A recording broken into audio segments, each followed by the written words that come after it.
Semua isi video ini hanya berupa bentuk edukasi. Segala kerugian dan keuntungan menjadi tanggung jawab masing-masing trader.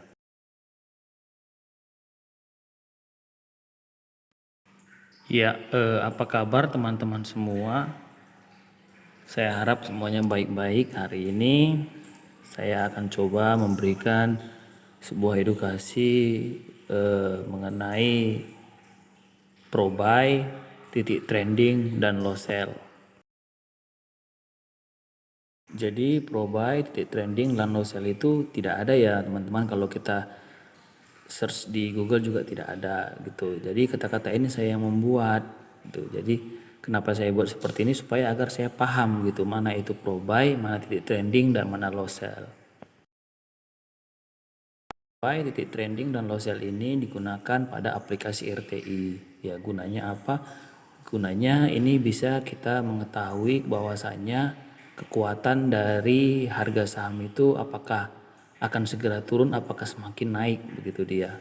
Tapi ini disclaimer ya, ini hanya sekedar analisa gitu. Jadi dengan mengetahui ketiga tipe dari harga ini, dari harga pro buy, titik trending, dan low sell, kita bisa mengetahui bahwasanya harga saham ini semakin naik atau akan segera turun, seperti itu dia.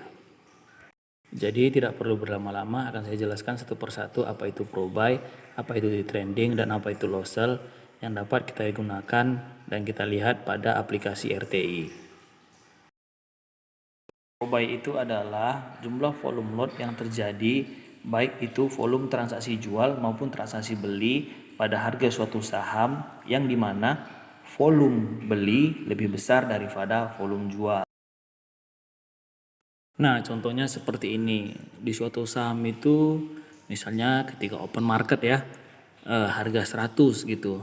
Dia volume lot terjadi itu 135.000 lot gitu ya kan. Lalu dia naik ke harga 101. Di 101 dia volume lotnya 189.000 lot gitu. Lalu naik lagi ke 102. 102 dia volume lotnya 235.000 lot, dan 103 naik lagi, terus dia volume lotnya itu 320.000 lot. Nah, ini kenapa bisa naik terus? Dikarenakan di harga 100, baik itu 101, 102, 103, dia akan naik dikarenakan volume beli itu lebih besar dari volume jual. Itulah yang dinamakan dia pro buy ya. Jadi transaksi di satu saham itu, di satu harga itu ya, transaksi belinya itu jauh lebih besar daripada transaksi jual. Nah, sehingga karena lebih banyak volume lot yang terjadi pada transaksi beli, sehingga harganya naik dan naik. Seperti itu dia untuk pro buy ya. Nah, untuk pro buy itu yang bagus itu ya seperti ini. Di setiap tick harga itu dia naik ya. Volume lotnya itu naik.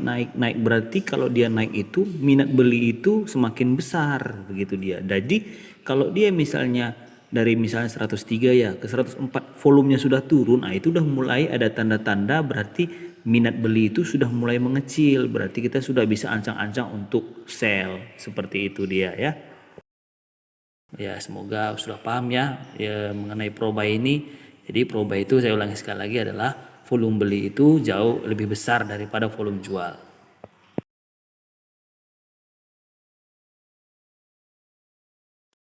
Nah, yang berikutnya adalah titik trending ya. Titik trending ini adalah titik keraguan-raguan ya, yang dimana titik ini adalah titik harga closing market pada suatu emiten saham ya. Saya jelaskan titik harga closing market pada suatu emiten saham ya. Kenapa dinamakan titik keraguan-raguan? Karena dari titik ini kita tidak bisa menebak apakah harga dari saham ini akan lanjut naik pada esok harinya atau malah turun. Makanya itu saya namanya titik trending. Jadi berapapun volume lot saham yang terjadi pada harga titik trending ini, itu kita tidak bisa menebak apakah itu lebih banyak transaksi beli atau transaksi jual, itu kita tidak bisa menebak. Seperti itu dia ya. Nah, walaupun nanti kita bisa melihat di bid offer, misalnya harganya itu ada di bid untuk titik trendingnya atau harga di offer gitu ya kan. Nah, itu hanya dugaan saja. Biasanya kalau dia harganya ada di bid berarti ada tingkat jual yang tinggi, makanya dia ada di bid gitu. Jadi kalau dia misalnya ada di offer berarti ada tingkat beli yang cukup besar. makanya banyak yang HK, makanya harga closingnya itu ada di over, seperti itu dia ya. Nah, berikutnya adalah loss sell ya. Nah, sedangkan loss sell sendiri adalah kebalikan dari pro buy, yang dimana volume lot jual lebih besar daripada volume lot beli, atau transaksi jual lebih besar daripada transaksi beli. Sehingga karena lebih besar transaksi jual daripada transaksi beli pada suatu titik harga, maka dari itu harga dari suatu saham itu cenderung akhirnya turun. Nah, contohnya seperti ini teman-teman ya. Di harga 100, 101, 102 dan 103 terjadi volume lot ya, tapi volume lotnya itu mengecil, begitu dia. Jadi 100 itu volume lotnya 320.000 lot, ke 101 makin turun 235.000 lot, 102 makin turun 189.000 lot, 103 makin turun lagi 135.000 lot. Nah, ini kalau udah volumenya mengecil begini, ini berarti kekuatan jual lebih besar daripada kekuatan beli. Seperti itu dia teman-teman. Apabila hal seperti ini terjadi, maka ini harga akan cenderung turun. Jadi kalau kita misalnya sudah punya harga di bawah harga tersebut, kita sudah bisa melakukan yang namanya sell atau jual. Ya teman-temannya sudah paham ya mengenai low sell? Oke, oleh karena itu mari kita lihat penerapannya pada aplikasi RTI ya. Yang mana itu pro buy, yang mana titik trending, dan yang mana low sell. Mari kita buka aplikasi RTI kita masing-masing. Perhatikan gambar ini. Nah, ini dia contohnya teman-temannya. Ini saya ambil dari tik harga saham BBCA ya. Ini ada terjadi di 5 tik harga, yaitu di harga 7.850, 7.875, 7.900, 7.925 dan 7.950 ya, 5 tik harga.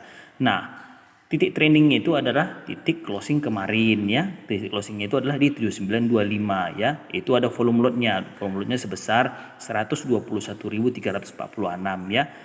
Pro buy itu adalah titik harga di bawah harga titik trending. Nah, bisa kita perhatikan volumenya ya. Nah, volumenya itu kan meningkat itu dari 7850, 7875 dengan 7900. Volumenya meningkat. Jadi, karena volumenya meningkat berarti adanya kekuatan beli lebih besar daripada kekuatan jual, sehingga bisa terjadi harga di 7925. Seperti itu dia.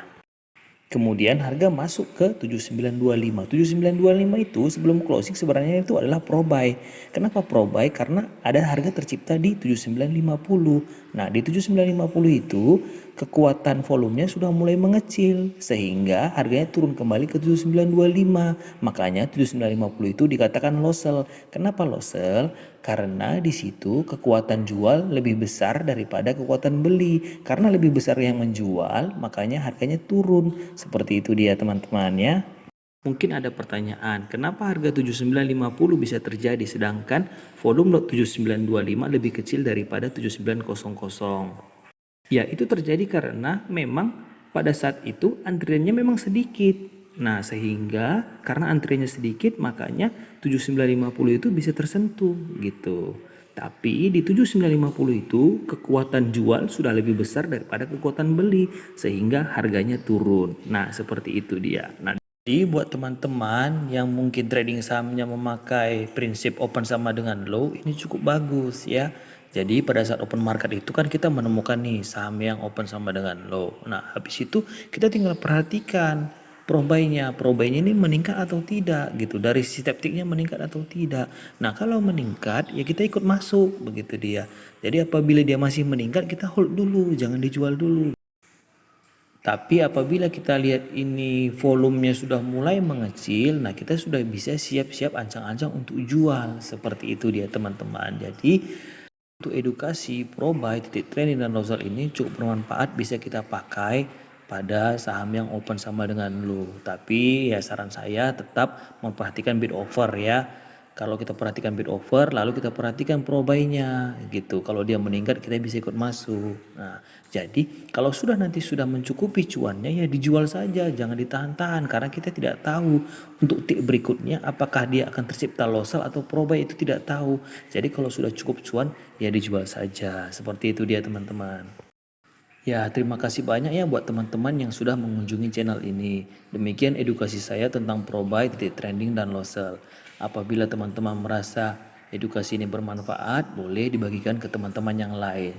Jangan lupa klik subscribe dan klik tombol like-nya. Terima kasih teman-teman, sampai jumpa di edukasi berikutnya.